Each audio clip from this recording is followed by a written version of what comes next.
بسم اللہ الرحمن الرحیم۔ اظہار صداقت کرتے ہوئے یہ کہہ رہا ہوں کہ باطل میرا نشان مٹانے پہ ہے بازی۔ میں بھی سنیاب کی نوک پر اپنا سر چھوڑ جاؤں گا، میں بھی سنیاب کی نوک پر اپنا سر چھوڑ جاؤں گا، اور دریا میں ایک آدھ بھنور کے طور پر، ایک آدھ بلبلے کی علامت کے طور پر ایک آدھ بھنور چھوڑ جاؤں گا۔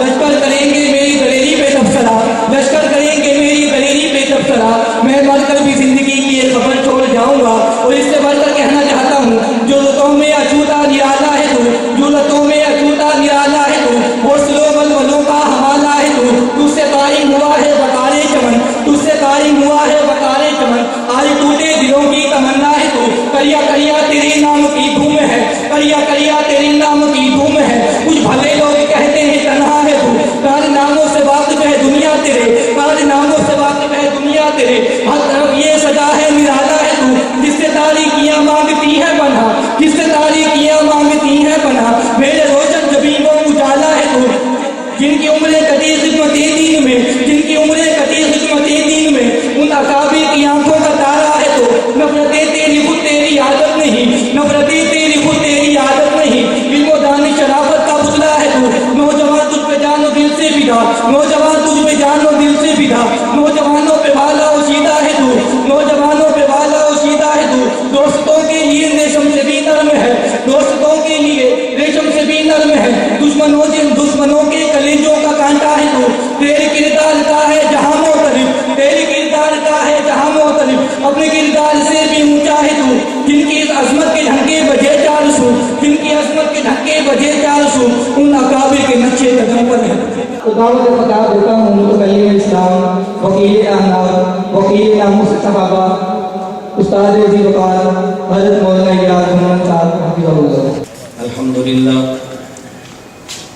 الحمد لله نحمده ونستعينه ونستغفره ونؤمن به ونتوكل عليه ونعوذ بالله من شرور أنفسنا ومن سيئات أعمالنا من يهده الله فلا مضل له ومن يضلل فلا هادي له ونشهد أن لا إله إلا الله وحده لا شريك له ونشهد أن سيدنا ومولانا محمدا عبده ورسوله أما بعد فأعوذ بالله من الشيطان الرجيم بسم الله الرحمن الرحيم ما آتاكم الرسول فخذوه وما نهاكم عنه فانتهوا اللهم صل على محمد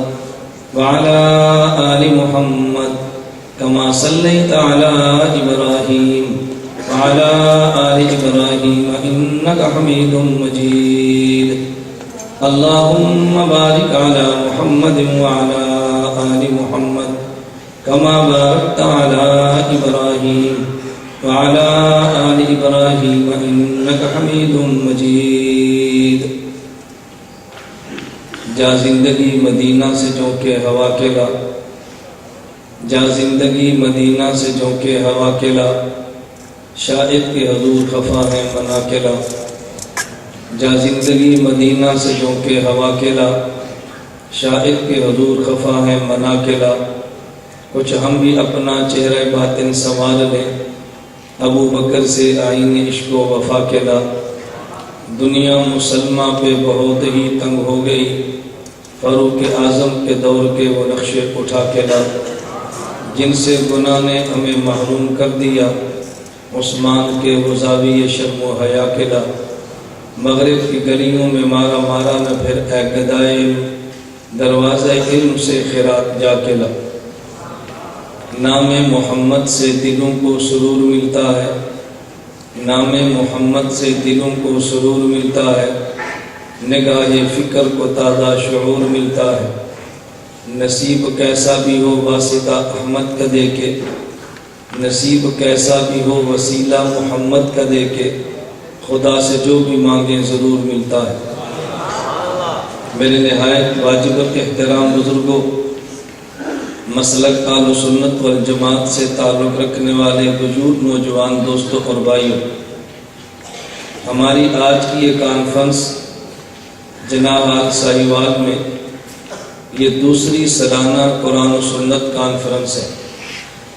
اللہ رب العزت نے ہمیں عافیت کے ساتھ زندہ رکھا اور حق جل مجدہ نے حالات ہمارے موافق رکھے، تو ہماری خواہش اور تمنا یہ ہے کہ ساہیوال میں ضلعی سطح پہ ہر سال باضابطہ قرآن و سنت کانفرنس منعقد کی جائے اور اس میں اہل سنت والجماعت احناف دیوبند کے مسلک کو دلائل کے ساتھ بیان کیا جائے، تاکہ یہ جو ہمارے اوپر بلا وجہ ایک بہتان باندھا جاتا ہے کہ مسلک اہل سنت والجماعت احناف دیوبند کے پاس دلائل نہیں، یہ محض اکابر اور مشائخ کی بات کرتے ہیں۔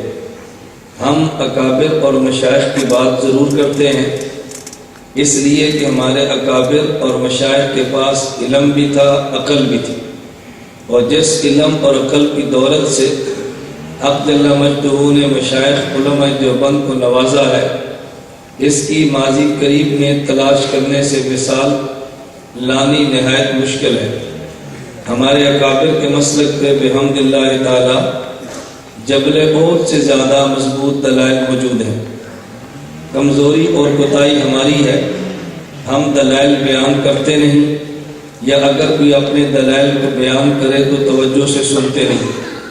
ہماری بدقسمتی المیہ یہ ہے، ہم غیر کی دعوت کو سنتے ہیں اور اپنوں کی چیخ اور پکار پر توجہ نہیں دیتے۔ میں بحمد اللہ تعالی اپنے اس جمع غفیر اور بہت بڑے اجتماع میں علماء کی موجودگی میں یہ بات تحدیث میں نعمت کے طور پہ کہتا ہوں کہ اہل سنت والجماعت احناف دیوبند کے مسلک کو ہم نے نہایت غیرت اور جرأت کے ساتھ مدلل انداز میں بیان کیا ہے، اور اس کی گواہی اپنے نہیں اب غیر بھی دے رہے ہیں، اور اللہ رب العزت نے توفیق عطا فرمائی۔ جہاں تک اسباب اور وسائل میں میسر ہوئے، ہم اپنی دعوت کو علمی انداز میں ورلڈ لیول پر ضرور لے کر جائیں گے انشاءاللہ۔ قرآن و سنت کانفرنس کے عنوان پر میں نے آپ کی خدمت میں 3 باتیں عرض کرنی ہیں۔ نمبر 1، قرآن و سنت کا معنی اور مطلب کیا ہے۔ نمبر 2، قرآن و سنت پر عمل کرنے کا طریقہ کیا ہے۔ نمبر 3، اس دور میں قرآن و سنت کے صحیح معنی میں وارث کون ہے۔ آپ حضرات میں سے جو میری گفتگو سنتے رہتے ہیں وہ بہت اچھی طرح جانتے ہیں کہ میں گفتگو منظم اور مرتب اور دلائل کے ساتھ کرتا ہوں۔ مجھے یہاں آنے سے قبل بعض احباب نے فرمایا کہ ہمارے سامعین کا ایک شکوہ ہوتا ہے کہ آپ بیان مختصر کرتے ہیں۔ میں نے کہا مختصر نہیں کرتا، بیان میرا نہایت مفصل اور وسیع ہوتا ہے، لیکن میں اپنے دلائل کو اس انداز میں سمیٹتا ہوں کہ کم وقت میں دلائل بہت زیادہ پیش کر دیے جائیں۔ اگر علماء کرام اور طلباء اور پروفیسر اور اسکالر حضرات میرے دلائل کو توجہ سے سماعت فرمائیں تو میرے 1 گھنٹے کے بیان کو سننے کے بعد آپ 1 ماہ کے 4 جمعے دلائل کے ساتھ بیان فرما سکتے ہیں۔ اس کی وجہ کہ میں گفتگو تسلسل کے ساتھ، اپنی روانگی کے ساتھ اور خطابت کے لہجے میں دلائل پیش کیا کرتا ہوں، بلکہ میں اپنے حضرات کو سمجھانے کے لیے بات عرض کرتا ہوں۔ اللہ رب العزت کا بڑا فضل اور کرم ہے کہ حق جل مجدہ نے اگر مجھے حضرت اکاڑوی رحمہ اللہ کی علوم عطا فرمائے ہیں تو حق جل مجدہ نے حضرت جنگوی کا لہجہ بھی عطا فرمایا ہے۔ میں اکاڑوی علوم کو جنگوی لہجے میں بیان کرنا بہت اچھی طرح جانتا ہوں، لیکن میں صرف یہ خیال کرتا ہوں کہ یہ کون سا لہجہ ہضم کر لیں گے، کون سے لہجے کو اس نے برداشت کرنا ہے۔ اس لیے بس اوقات میں اپنی گفتگو کو بڑے دھیمے لہجے میں دلائل کے ساتھ بیان کرتا ہوں، اور انشاءاللہ العزیز میرے اللہ نے توفیق عطا فرمائی۔ ہمارے اجتماعات اور سیمینارز جو آج ہوٹلوں میں اور ہالوں میں شروع ہیں، اللہ نے ہمیں عافیت کے ساتھ زندہ رکھا تو کچھ سالوں بعد آپ دیکھیں گے کہ کتنے بڑے اجتماعات میں مسلک کی بات دلائل کے ساتھ کس انداز میں بیان کی جاتی ہے۔ ابھی ہم صرف اپنی قوم کو یہ دلائل والا رخ اور دلائل کا طرز دینا چاہتے ہیں، اور ہماری خواہش ہوگی کہ آپ ہمارے کام کو سمجھیں، ہمارے کام کو سنیں اور اس کام کے توجہ دیں۔ میں ایک جملہ کہا کرتا ہوں، بہت سارے احباب میرے بارے میں سنتے ہیں اور مجھے نہیں سنتے۔ جب انسان کسی کے بارے میں سنے تو پھر انسان کا ذہن اور بنتا ہے، اور جب کسی کو سنے تو پھر بندے کا ذہن اور بنتا ہے۔ ہمارے بارے میں سننے کی بجائے آپ ہمیں سنا کریں، کسی سے رابطہ کرنے کی بجائے براہ راست ہم سے رابطہ کیا کریں، انشاءاللہ اللہ نے چاہا تو آپ الجھنیں دور ہوں گے۔ میں نے 3 باتیں عرض کرنی ہیں۔ نمبر 1، قرآن و سنت کا معنی کیا ہے۔ نمبر 2، قرآن و سنت پر عمل کرنے کا طریقہ کیا ہے۔ اور نمبر 3، اس دور میں قرآن و سنت کے صحیح وارث کون ہیں۔ قرآن و سنت کا معنی بیان کرنے سے قبل میں حدیث مبارک کا معنی بیان کروں گا، تو پھر سنت کا معنی بیان کرنا اور آپ کے لیے سمجھنا بہت آسان ہوگا۔ پہلے یہ سمجھیں قرآن کسے کہتے ہیں اور حدیث کسے کہتے ہیں، پھر سمجھ آئے گی کہ سنت کسے کہتے ہیں۔ اللہ رب العزت نے حضرت محمد صلی اللہ علیہ وسلم کو اپنا رسول اور پیغمبر بنا کر بھیجا ہے۔ محمد الرسول اللہ قرآن کریم کی نص قطعی ہے۔ ہمارے پیغمبر حق جل مجدہ کے رسول اور پیغمبر ہیں۔ پیغمبر کے ذمے 2 کام ہوتے ہیں۔ نمبر 1، اللہ سے علم و عمل لینا۔ نمبر 2، مخلوق کو علم و عمل دینا۔ جو بھی دنیا میں شخص پیغام لے کر آتا ہے، وہ پیغام دے کر بھیجتا ہے، اس سے پیغام لیتا ہے، اور جو اس کی طرف بھیجا جائے اس کو پیغام دیتا ہے۔ تو ہمارے پیغمبر کے ذمے بھی 2 کام ہیں، اللہ سے علم و عمل لینا اور اللہ کی مخلوق کو علم و عمل دینا۔ اور پیغام دنیا میں 2 طرح سے نقل کیا جاتا ہے۔ کبھی پیغام دینے والا وہ اپنے مراد اور پیغام بھی دیتا ہے، اور پیغام کے لیے الفاظ بھی متعین کر دیتا ہے، اور کبھی پیغام دینے والا پیغام اور مراد تو دے دیتا ہے، لیکن الفاظ متعین کرنے کی بجائے پیغام لے جانے والے کو الفاظ میں اختیار دیتا ہے۔ یہ دنیا میں پیغام 2 قسم کے چلتے ہیں۔ ایک جلسہ جو ہمارا آج کا ہے، اس کا کارڈ چھپا ہے، ہمارے جلسے کا اگر اشتہار چھپا ہے، عنوان بھی لکھا ہوگا، آنے والے خطیب کا نام بھی لکھا ہوگا، کتنے بجے بیان شروع ہوگا یہ بھی لکھا ہوگا۔ اور ایک جلسہ ہمارا شب جمعہ کا تبلیغ جماعت کے مرکز کا جلسہ ہے، اس کا اشتہار بھی نہیں چھپتا، دعوت نامہ اور کارڈ بھی نہیں چھپتا، پورا ہفتہ اس کی آواز بھی لگتی ہے۔ اگر آپ نے اشتہار چھپوا کے جلسہ رکھا، اس میں مراد بھی آپ کی اور الفاظ بھی آپ کے ہیں، اور اگر اشتہار چھپوائے بغیر جلسہ رکھا، مراد آپ کی ہے کہ جلسہ ہوگا، لیکن الفاظ اس شخص کے ہیں جو آگے اعلان کرتا ہے، آگے پیغام دیتا ہے، آگے وہ اطلاع دے رہا ہے۔ آپ نے مسجد میں مؤذن کو اطلاع دے دی کہ فلاں شخص کے ابو جی فوت ہو گئے ہیں، آپ شام 3 بجے جنازے کا اعلان کر دیں، لیکن مؤذن کو آپ نے الفاظ نہیں دیے، پیغام دیا ہے۔ ہر مسجد کا مؤذن اپنے الفاظ میں اعلان کرتا ہے، فلاں کے والد حاجی صاحب، چودھری صاحب قضائے الہی سے انتقال فرما گئے، کوئی کہتا ہے وصال فرما گئے، کوئی کہتا ہے وفات پا گئے، اتنے بجے ان کی نماز جنازہ ہوگی، شرکت فرما کر ثواب دارین حاصل کرے۔ ہر مؤذن اپنے الفاظ میں اعلان کرتا ہے، اگر چٹ لکھ کے دے اس کو دیکھ کے اعلان کرتا ہے، پھر مراد بھی آپ کی، الفاظ بھی آپ کے۔ اگر چٹ لکھ کر آپ نے اعلان نہیں دیا تو مراد آپ کی ہوتی ہے، الفاظ ہر مؤذن کے اپنے ہوتے ہیں۔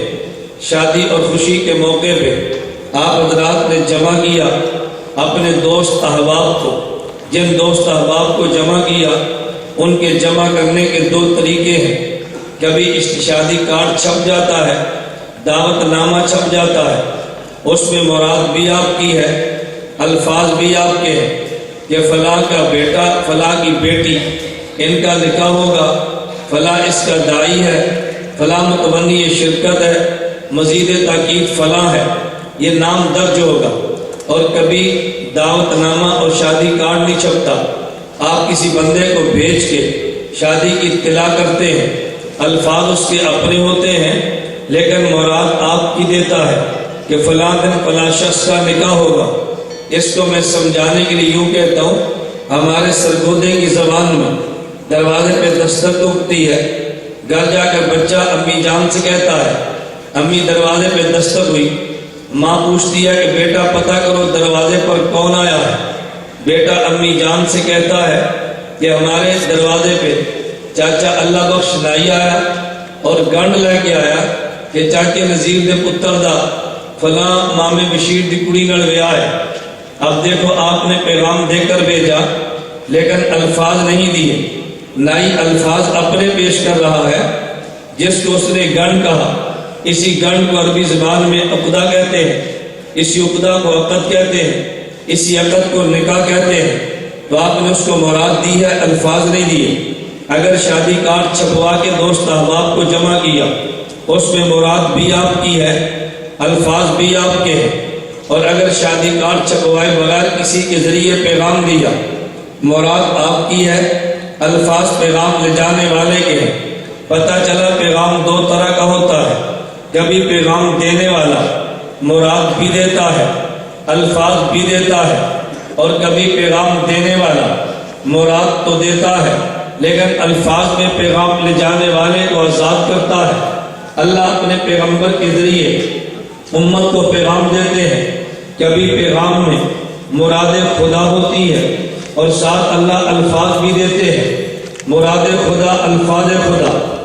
کبھی اللہ پیغمبر کو پیغام دیتے ہیں اور اس میں مراد خدا تو ہوتی ہے لیکن الفاظ خدا نہیں بلکہ الفاظ مصطفیٰ ہوتے ہیں، تو وہ پیغام خدا بندی کہ جس میں مراد خدا ہو اور الفاظ خدا ہو، اس پیغام کا نام قرآن ہے۔ اور جس پیغام میں مراد خدا ہو اور الفاظ مصطفیٰ ہو، اس پیغام کا نام قرآن ہے۔ قرآن بھی پیغام خدا بندی ہے، حدیث بھی پیغام خدا بندی ہے۔ قرآن کا ماننا بھی ایمان ہے، حدیث کا ماننا بھی ایمان ہے۔ اگر قرآن نہ مانے تب بھی بے ایمان ہوگا، اگر حدیث نہ مانے تب بھی بے ایمان ہوگا۔ تو قرآن و حدیث کا معنی آسان لفظوں میں یاد رکھے، مراد خدا الفاظ خدا، اس پیغام کا نام قرآن ہے۔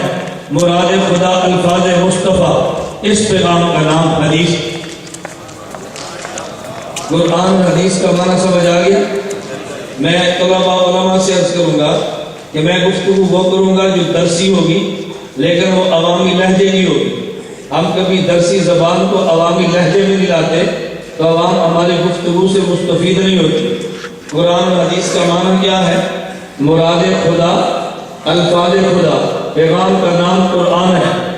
مراد خدا الفاظ مصطفیٰ، پیغام کا نام بولیے، پیغام کا نام۔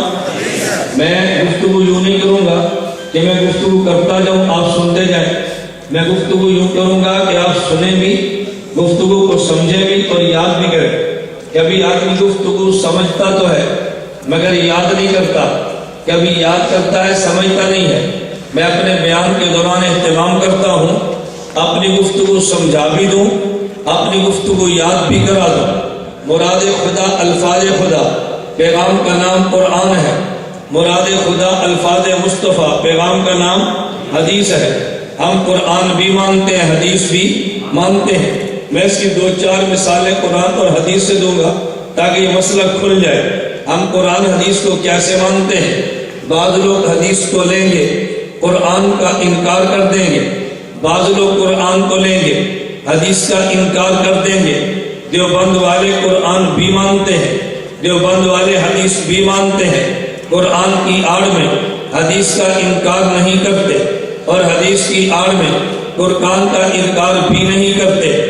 نمبر ایک مثال، اللہ رب العزت نے حضرت آدم علیہ السلام کو پیدا فرمایا، آدم علیہ السلام کو جنت میں رکھا، حضرت حوا کو پیدا فرمایا۔ حق جل مجدہ نے دونوں کو حکم دیا کہ جنت کے تمام پھل کھا سکتے ہو، ولا تقرب هذه الشجرۃ، اس مخصوص درخت کے قریب نہ جانا۔ ان دونوں نے اس درخت کو کھا لیا، اس کے پھل کو کھا لیا۔ قرآن کہتے ہیں فنسی آدم علیہ السلام بھول گئے تھے اور بھول کر اس کو کھا لیا ہے۔ میرے اللہ کی طرف سے اس بھول جانے پہ ڈانٹ ملی ہے، اس خطا پہ ڈانٹ ملی ہے۔ آدم علیہ السلام جنت سے زمین پہ آئے ہیں، 40 سال تک امی حوا اور آدم جدا رہے ہیں، اللہ سے دعائیں مانگی ہیں، ربنا ظلمنا انفسنا وان لم تغفر لنا وترحمنا لنکونن من الخاسرین۔ یہ دعا قرآن کریم میں ہے، ایک دعا حدیث مبارک میں ہے۔ آدم علیہ السلام نے دعا مانگی، اللہم انی اسألک بحق محمد ان تغفر لی، اے اللہ میں تجھ سے حضرت محمد صلی اللہ علیہ وسلم کا وسیلہ دے کر دعا مانگتا ہوں، اے اللہ میری بھول جانے والی خطا کو معاف کر دے۔ حق جل مجدہ نے پوچھا کیف عرفت محمد ولم اخلق، اے آدم میں نے ابھی تک حضرت محمد کو پیدا نہیں کیا، آپ نے حضرت محمد کو کیسے پہچان لیا ہے؟ حضرت آدم نے عرض کیا لما خلقتنی بیدک، اے اللہ جب آپ نے پیدا فرمایا، ونفخت فی من روحک، آپ نے میرے بدن میں روح کو ڈالا، رفعت راسی، اللہ میں نے سر اٹھایا، فرأیت علی قوائم العرش مکتوبہ لا الہ الا اللہ محمد رسول اللہ، میں نے عرش پہ لکھا ہوا دیکھا لا الہ الا اللہ محمد رسول اللہ، فعرفت انک لم تضف الی اسمک الا احب الخلق الیک، میں نے یقین کر لیا اپنے نام کے ساتھ اسی کا نام آپ لکھتے ہیں جو پوری کائنات میں آپ کو زیادہ محبوب ہو۔ اللہ رب العزت نے فرمایا صدقت یا آدم تو نے بالکل سچ کہا ہے، انہ لحب الخلق الیہ، مجھے پوری مخلوق میں سب سے زیادہ میرا محمد محبوب ہے۔ سألتنی بحقہ قد غفرت لک، تو نے میرے محمد کا وسیلہ دے کر دعا مانگی ہے، اے آدم میں نے تیری خطا کو معاف کر دیا ہے۔ حضرت آدم کی دعا کے الفاظ دو قسم کے ہیں، ایک الفاظ وہ ہے جو قرآن کریم میں ہے ربنا ظلمنا انفسنا، ایک دعا کے الفاظ وہ ہے جو حدیث مبارک میں ہے اللہم انی اسألک بحق محمد، تو ایک دعا کے الفاظ وہ جن میں وسیلے کا ذکر نہیں، یہ دعا قرآن میں آئی ہے، اور دوسرے الفاظ وہ ہیں کہ جن میں وسیلے کے ساتھ دعا ہے، یہ حدیث میں آئی ہے جو بند والے بغیر وسیلے کے دعا بھی مانتے ہیں، چونکہ یہ قرآن میں آئی ہے اور یہ بھی پیغام خدا بندی ہے، بغیر وسیلے والی دعا بھی مانتے ہیں تو وسیلے والی دعا بھی مانتے ہیں۔ یہ وسیلے والی دعا حدیث میں آئی ہے، حدیث بھی آنا پیغام خدا بندی ہے، تو وسیلے والی دعا کو مانا ہم نے حدیث کی وجہ سے، بغیر وسیلے والی دعا مانگی قرآن کی وجہ سے۔ قرآن کو ماننا بھی ایمان ہے، حدیث کو ماننا بھی ایمان ہے۔ قرآن نہ مانے بندہ تب بھی بے ایمان بنتا ہے، حدیث نہ مانے بندہ تب بھی بے ایمان بنتا ہے۔ ہم قرآن بھی مانتے ہیں، حدیث بھی، اور سیبال کے دوست تمہیں تعجب ہوگا، تمہیں تانا تو ملتا ہے کہ تم محمدی نہیں ہو اور خود کو محمدی کہنے والا حضرت محمد پر اعتماد بھی نہیں کرتا۔ تمہیں بڑا تعجب ہوگا کہ مولانا نے کیسی بات کہہ دی ہے۔ اگر میرے سامعین میں کوئی بندہ موجود ہو جو خود کو حنفی نہیں کہتا، خود کو محمدی کہتا ہے، اس کو حنفی کہتے شرم آتی ہے، میں اسے دعوت دوں گا وہ چٹ لکھے اور میری بات کا انکار کر دے کہ نہیں مولانا آپ نے بات غلط کی ہے، لیکن جب تک میں موجود ہوگا کبھی یہ چٹ لکھ کے انکار نہیں کرے گا، میرے جانے کے بعد خسر خسر ضرور کرے گا۔ جب تک میں یہاں موجود ہوگا اس وقت تک میرے دعوے کے خلاف چٹ نہیں آنی۔ میں نے کہا خود کو محمدی کہتا ہے، حضرت محمد پر اعتماد بھی نہیں کرتا، یہ درمیان میں بات ہے تو میں کہتا چلا جاؤ۔ کبھی لوگ کہتے ہیں تم خود کو حنفی کہتے ہو، محمدی کیوں نہیں کہتے؟ میں نے کہا بابا تجھے عربی نہیں آتی، مگر نہ تو اعتراض کرتا ہی نہ۔ میں اس کی مثال دے کر کہتا ہوں یہ شاطر بنیں گے اور چلاک بنیں گے اور دھوکہ دینے کے لیے ایک ان پڑھ بابا جی کے پاس جائیں گے، اسے کہیں گے بابا جی اس لڑکے سے میں نے پوچھا بتاؤ تمہارا مذہب کیا ہے؟ یہ کہتا ہے میرا مذہب تو حنفی ہے، اور مجھ سے پوچھا تو میں نے کہا میرا مذہب محمدی ہے۔ بابا جی آپ بتائیں کلمہ کن کا پڑھا ہے، امام ابو حنیفہ کا یا امام محمد کا، وہ کہے گا بیٹا میں نے کلمہ تو پڑھا ہے حضرت محمد صلی اللہ علیہ وسلم کا، تو کہا بابا جی خود کو حنفی کہتا ہے، میں خود کو محمدی کہتا ہوں، تمہیں بتاؤ کیا کہنا چاہیے؟ اس نے انتخاب اس بابا جی کا کیا کہ جس کے پاس علم نہیں تھا تو جاہل کے پاس لے کر گیا، وہ بابا جی دھوکے میں آگے فرمانے لگے نہیں بیٹا محمدی کہنا چاہیے، مطلب حنفی نہیں کہنا چاہیے۔ وہ کہتا ہے دیکھ اب تو تیرے بابے نے بھی فیصلہ میرے حق میں دے دیا۔ میں نے کہا بابا بھی ان پڑھ تھا اور تو بھی ان پڑھ تھا، مزہ تو تب آئے نا کہ جب ہم فیصلہ تیرے حق میں دیں گے، اگر ان پڑھ نے فیصلہ دے دیا تو ہوا گیا۔ ایک بندہ کہتے اس میں الجھن کیا ہے؟ میں نے کہا الجھن یہ ہے وہ مذہب کا معنی نہیں جانتا، اگر وہ معنی جانتا ہوتا یہ کبھی سوال نہ کرتا، اگر سوال کر لیتا کبھی اس کو جواب محمدی اقرار نہ کرتا، بلکہ خود کو حنفی کہتا۔ جو بند والے چونکہ مذہب کا معنی جانتے ہیں خود کو پھر حنفی کہتے ہیں، اپنے مذہب کو محمدی نہیں کہتے۔ عربی زبان میں مذہب کا معنی راستہ ہوتا ہے۔ جب آپ نے کسی سے پوچھا تیرا مذہب کیا ہے، وہ یا سوال کرتا ہے بتا تیرا راستہ کیا ہے، تو جب تو مجھ سے پوچھے گا کہ مولانا گمت تیرا مذہب کیا ہے، میں کہوں گا میرا مذہب ابو حنیفہ ہے۔ مجھے پوچھے گا تیری منزل کیا ہے، میں کہوں گا محمد الرسول اللہ ہے۔ نہیں تو سمجھے مذہب کیا ہے؟ ابو حنیفہ ہے اور منزل محمد الرسول اللہ ہے۔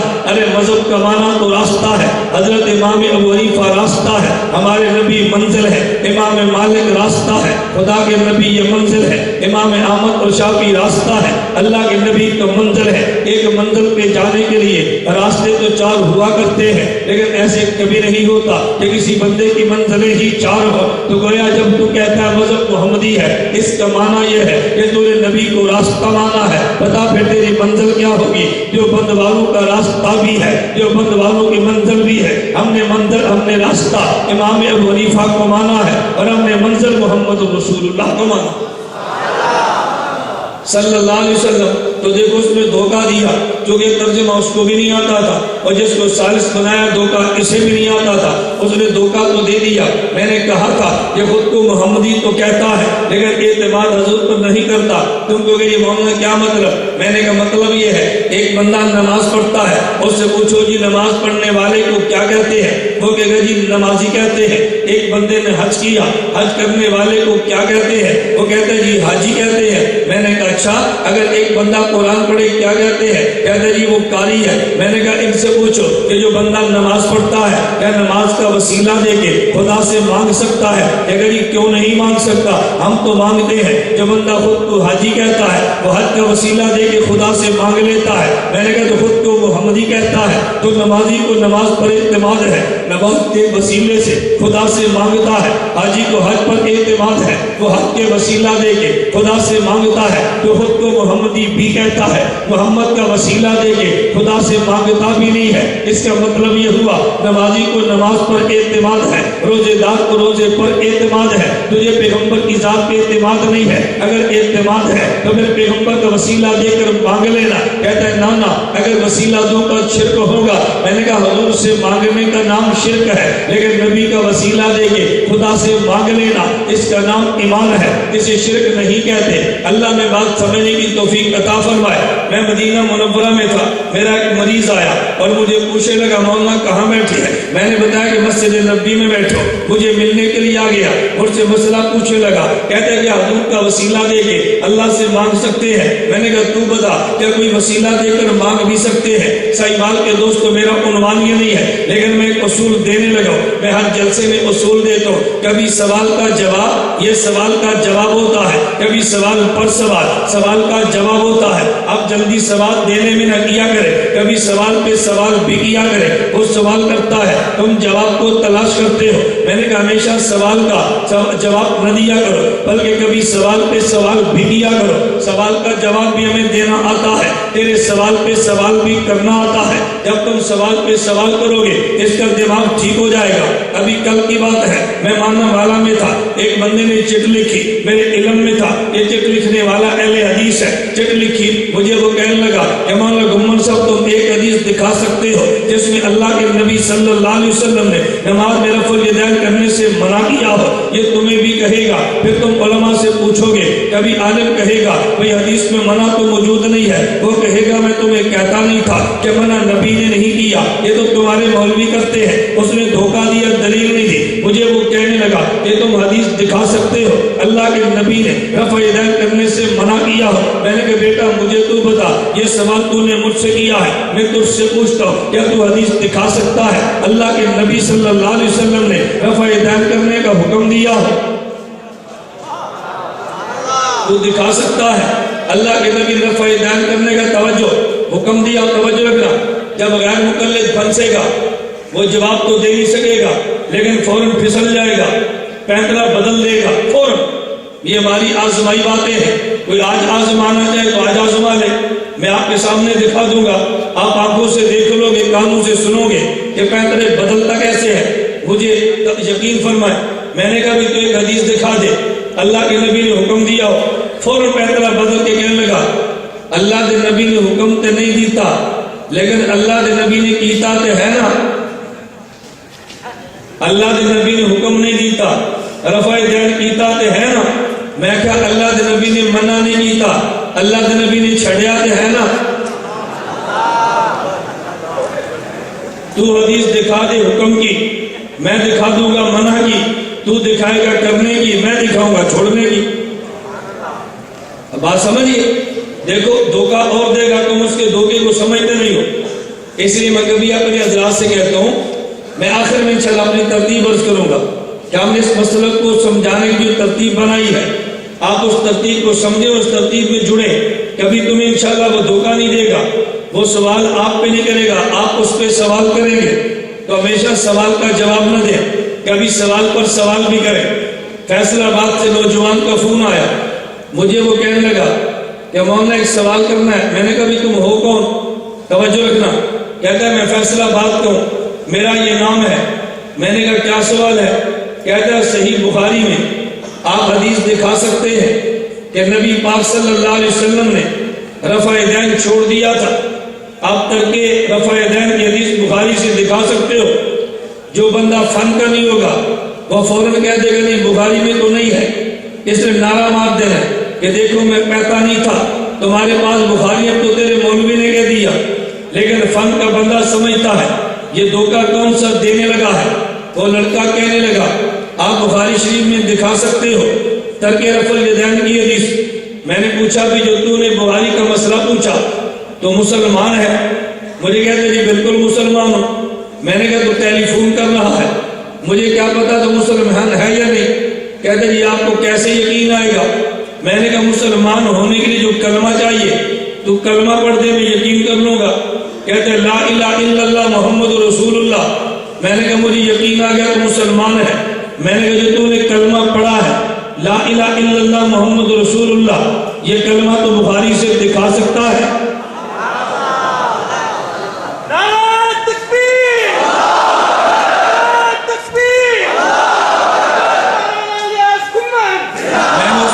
یہ کلمہ تو بخاری سے دکھا سکتا ہے؟ مجھے کہتے ہیں بخاری میں نہیں ہے۔ میں نے کہا صحیح مسلم میں بھی نہیں ہے، ابو داؤد ابن ماجہ میں بھی نہیں ہے، یہ ترمذی سنن نسائی میں بھی نہیں ہے، کہتے ہیں پوری سیاستہ میں نہیں ہے۔ میں نے کہا بالکل نہیں ہے۔ کہتے ہیں پھر نہ پڑھا کریں۔ میں نے کہا جی پڑھا کریں۔ کہتے ہیں پھر کیسے پڑھیں؟ میں نے کہا پہلا کلمہ تو پڑھتا ہے اور بخاری میں نہیں ہے، کبھی یہ سے پوچھ جب بخاری میں نہیں تھا تجھے کلمہ کس کتاب سے لیا ہے؟ اگر کلمے کے لیے کوئی اور کتاب پیش کی جا سکتی ہے تو پھر ترک رفع الیدین کے لیے بھی کوئی اور کتاب پیش کی جا سکتی ہے۔ میں نے کہا بیٹا ایک سوال تو نے کیا، میں تجھ سے پوچھتا ہوں کیا تو پیشاب کیا کرتا ہے؟ مجھے کہتے جی ہاں۔ میں نے کہا بیٹھ کے کرتا ہے یا کھڑے ہو کے؟ کہتا جی بیٹھ کے۔ میں نے کہا بیٹھ کر پیشاب کرنے کے لیے میں چیلنج کے ساتھ کہتا ہوں تو بتا دے بخاری میں موجود ہے؟ مجھے کہتے جی بخاری میں نہیں ہے۔ میں نے کہا پوری سے بخاری میں ایک بھی حدیث بیٹھ کر پیشاب کرنے کی نہیں ہے۔ کہتے پھر کھڑے ہو کر کرے؟ میں نے کہا نہیں بیٹھ کر کرے۔ کہتے جی کیوں کرے؟ میں نے کہا حدیث بخاری میں نہیں ہے، حدیث ترمذی میں ہے۔ اگر تو بیٹھ کے پیشاب کرے بخاری کی بجائے ترمذی پیش کرتا ہے، میں ترک رفع الیدین کرو، میں بخاری کی بجائے حدیث ترمذی کی پیش کر دو تو میرے اوپر کیا اعتراض ہے؟ اعتراض تجھ پہ بھی ہو سکتا ہے، اس کا جواب تو بھی دے سکتا ہے۔ میں نے کہا چاہیے بتا تو نماز کے لیے اذان بھی دیتا ہے؟ کہتے جی ہاں۔ میں نے کہا اذان جو دیتا ہے مجھے سنا دے، کوئی غیر مقلد جب بیٹھا ہو میری بات کو توجہ سے سنے، اگر میں بات غلط کہتا ہوں مجھے چیک لکھ کے پیش کر دے، میں تجھے جواب دے کر چلا جاؤں گا، اگر جواب نہ ملے مجھے نہ جانے دینا، لیکن جواب مل جائے تو میرے جانے کے بعد گسر بھی نہ کرنا۔ میں نے کہا تو اذان جو دیتا ہے اذان پڑھ کے سنا، مجھے ٹیلی فون پہ اذان سنا دی۔ میں نے کہا جو اذان کی کلمات تو نے پڑھے ہیں یہ کلمات اذان کے بخاری میں موجود ہے؟ مجھے کہتے ہیں جی نہیں ہے۔ میں نے کہا بخاری میں کلمات کی تعداد تو لکھی ہے لیکن یہ پورے کلمات بخاری میں تو دکھا دے۔ کہتے ہیں جی بخاری میں نہیں ہے۔ میں نے کہا جو کلمہ پڑھتا ہے وہ بخاری میں نہیں ہے، جو اذان تو دیتا ہے کلمات بخاری میں نہیں ہے، جو بیٹھ کے پیشاب کرتا ہے یہ بخاری میں نہیں ہے، جو جوتے اتار کے نماز پڑھتا ہے یہ بخاری میں نہیں ہے۔ میں نے کہا حدیث سے بخاری میں نہیں تھی پھر تو نے عمل کیسے کیا؟ کہتے سارا دین بخاری میں تو نہیں ہے۔ میں نے کہا یہ بات جب میں کہتا تھا سارا دین بخاری میں نہیں ہے تو اعتراض کرتا تھا، اب تو نے خود مان لیا یہ سارا بخاری میں نہیں ہے، کوئی بخاری میں ہوگا، کوئی ترمذی میں ہوگا، کوئی مسلم میں ہوگا، کوئی نسائی میں ہوگا۔ خیر بات لمبی ہوگی، میں بات سمجھا رہا تھا۔ مجھے کہتا ہے کہ نبی پاک کا وسیلہ دے کر دعا مانگ سکتے ہیں؟ میں نے کہا چلیے اب تو بتا کسی چیز کا وسیلہ دے بھی سکتے ہیں؟ مجھے کہتا ہے جی بالکل۔ میں نے کہا اس بات کا؟ کہتا ہے نماز کا وسیلہ دے کر تو دعا مانگ سکتے ہیں۔ میں نے کہا نماز کہاں سے آئی تھی؟ کہتا ہے جی عرش سے آئی تھی۔ میں نے کہا خود بخود آ گئی تھی؟ کہتا ہے خود تو نہیں آئی تھی۔ میں نے کہا کون لائے تھے؟ کہتا ہے اللہ کے نبی لائے تھے۔ میں نے کہا حضور پاک درمیان میں نہ ہوتے تجھے نماز مل جانی تھی۔ مجھے کہتے ہیں نہیں۔ میں نے کہا پھر مان لے جس نماز کو تو وسیلہ دیتا ہے اس نماز کا وسیلہ بھی تو نبی کی ذات ہے، اس نماز کا وسیلہ بھی تو نبی کی ذات ہے۔ یہ نبی نکال دے تجھے نماز نہ ملتی۔ میں نے کہا پیغمبر کے بغیر تو نماز نہیں ملتی، تو پھر تو نماز کا وسیلہ دے سکتا ہے؟ یہ نماز آئی نہیں ہے، اس کو میرے نبی لائے ہیں، تو آنے والی کا وسیلہ تو دیتا ہے، اور جو لایا ہے اس کا وسیلہ کیوں نہیں دیتا؟ میں بات صرف سمجھا رہا تھا۔ خود کو محمدی کہہ لے گا لیکن حضور پر اعتماد کرنے کے لیے تیار نہیں ہوگا۔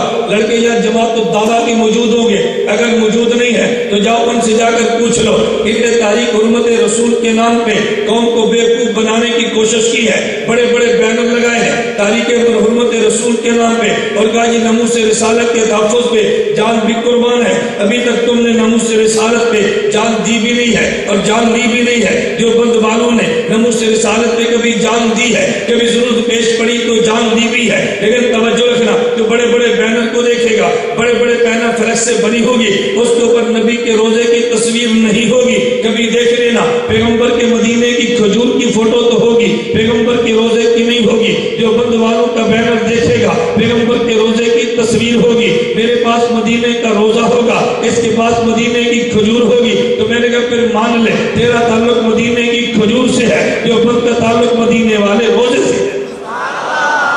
تیرے بینر پہ روزے کی فوٹو نہیں ہوتی، کھجور کی ہوتی ہے، اور جو بند والوں کے بینر پہ مدینہ منورہ کے روزے کی تصویر ہوتی ہے۔ خیر عنوان بدل جائے گا، میں بات یہ سمجھا رہا تھا ہم قرآن بھی مانتے ہیں، حدیث بھی۔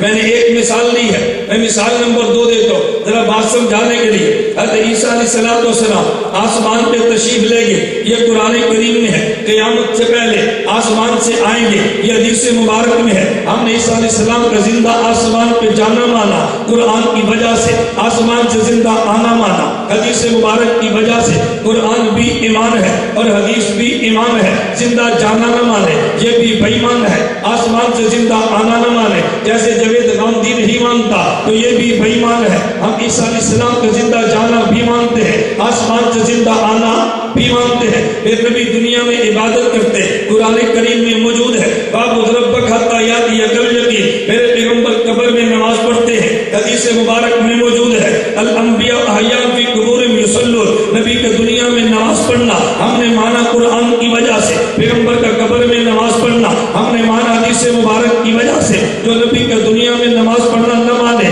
وہ بے ایمان ہے، وہ پیغمبر کے قرآن کو نہیں مانتا، اور جو قبر میں نماز پڑھنا نہ مانے وہ بھی بے ایمان ہے، وہ پیغمبر کی حدیث مبارک کو نہیں مانتا۔ قرآن کریم اٹھا کے دیکھ لے، اللہ نے قرآن کریم میں پیغمبر کی بیوی کا اہل بیت فرمایا ہے، انما یرید اللہ لیذھب عنکم الرجس اہل البیت ویطہرکم تطہیرا۔ حدیث مبارک میں موجود ہے، علی المرتضیٰ ہے، نبی نے چادر کے نیچے لیا، حضرت فاطمہ الزہرا ہے، نبی نے چادر کے نیچے لیا، حسن و حسین ہے، حضور نے چادر کے نیچے لیا. پھر اللہ کے نبی نے فرمایا اللہم ہؤلاء اہل بیتی، اللہ میرا علی بھی اہل بیت ہے، اللہ میری زہرا بھی اہل بیت ہے، اللہ میرے حسن و حسین بھی اہل بیت ہے. تو پھر میں یوں کہوں گا ہم نے نبی کی بیویوں کو اہل بیت مانا ہے قرآن کی وجہ سے، پیغمبر کی اولاد کو اہل بیت مانا پیغمبر کے فرمان کی وجہ سے. جو نبی کی بیوی کو اہل بیت نہ مانے وہ بے ایمان ہے، وہ قرآن نہیں مانتا. اور جو پیغمبر کی اولاد کو اہل بیت نہ مانے وہ بے ایمان ہے، وہ پیغمبر کی حدیث کو نہیں مانتا. ہم دیوبند والے قرآن بھی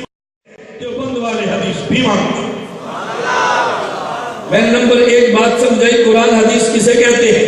مراد خدا الفاظ خدا. پیغام کا نام قرآن ہے، مراد خدا الفاظ مصطفیٰ، پیغام کا نام حدیث ہے. ہم قرآن بھی مانتے ہیں، حدیث بھی مانتے ہیں. میں بات سمجھانے لگا تھا کہ سنت کسے کہتے ہیں. اس سے قبل میں نے تمہید باندھی، قرآن حدیث کا معنی بیان کیا. اب ذرا سنت کا معنی سمجھے. قرآن کریم میں کسی مسئلے پہ آیات 3 قسم کی ہوں گی. قرآن کریم میں کسی مسئلے پہ مسئلہ ایک ہوگا، آیتیں 2 طرح کی ہوں گی. میں نمبر 1 مثال دیتا ہوں. مسئلہ تو ایک موجود ہے لیکن قرآن کی آیتیں 3 ہیں. آپ نے پڑھا ہوگا قرآن کریم میں ہے یسألونک عن الخمر والمیسر قل فیہما اسم کبیر ومنافع للناس. میرے پیغمبر آپ سے پوچھتے ہیں شراب کا حکم کیا ہے؟ آپ فرما دیجیے شراب میں نفع بھی ہے، شراب میں نقصان بھی ہے، لیکن نقصان نفع سے زیادہ ہے. اللہ نے اس آیت میں شراب کو حرام قرار نہیں دیا. قرآن کریم میں دوسری آیت اتری ہے یا ایھا الذین آمنوا لا تقربوا الصلاۃ وانتم سکارى.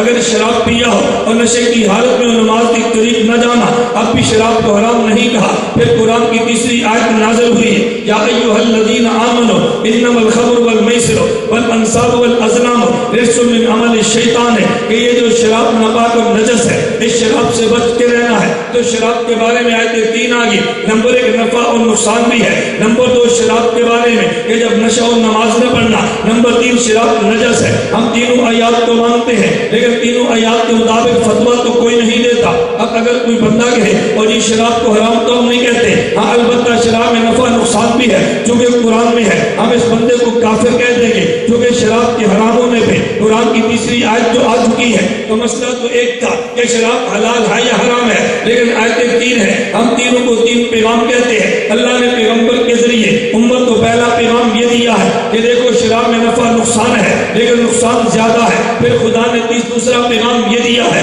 کہ جب شراب پی اور نماز نہیں پڑھنی. پھر اللہ نے تیسرا پیغام اپنے پیغمبر کے ذریعے امت کو یہ دیا ہے کہ شراب ناپاک اور نجس ہے، تم نے شراب کو پینا نہیں ہے. یہ 3 پیغام دیے. ہم نے تینوں پیغاموں کو مانا ہے لیکن عمل آخری پیغام نے کیا کہ شراب کو حرام اور نجس کہتے ہیں. تو تینوں پیغام قرآن میں موجود تھے. پہلے دونوں پیغاموں کو قرآن کہتے ہیں اور تیسرے پیغام کو قرآن بھی کہتے ہیں. اس کے ساتھ سنت بھی کہتے ہیں. پہلے پیغام کو مانا جاتا ہے اور آخری پیغام پہ عمل کیا جاتا ہے. بالکل اسی طرح آپ قرآن کریم اٹھا کے دیکھ لیں اور مثالیں بھی تمہیں مل جائیں گی. میں نے صرف ایک مثال دی ہے بات کو آگے چلانے کے لیے. آپ حدیث مبارک میں دیکھ لیں، سنن ابن ماجہ میں باب موجود ہے، باب ما جاء فی زیارت القبور، کہ قبر کی زیارت کرنی چاہیے یا نہیں کرنی چاہیے. عبداللہ بن مسعود رضی اللہ عنہ اللہ کے نبی کے صحابی فرماتے ہیں نبی پاک مکہ مکرمہ سے مدینہ منورہ آئے ہیں. پہلے زیارت قبور سے منع کیا گیا. پھر اللہ کے نبی نے فرمایا کنت نہیتکم عن زیارت القبور فزوروها، میں نے پہلے تمہیں منع کیا تھا،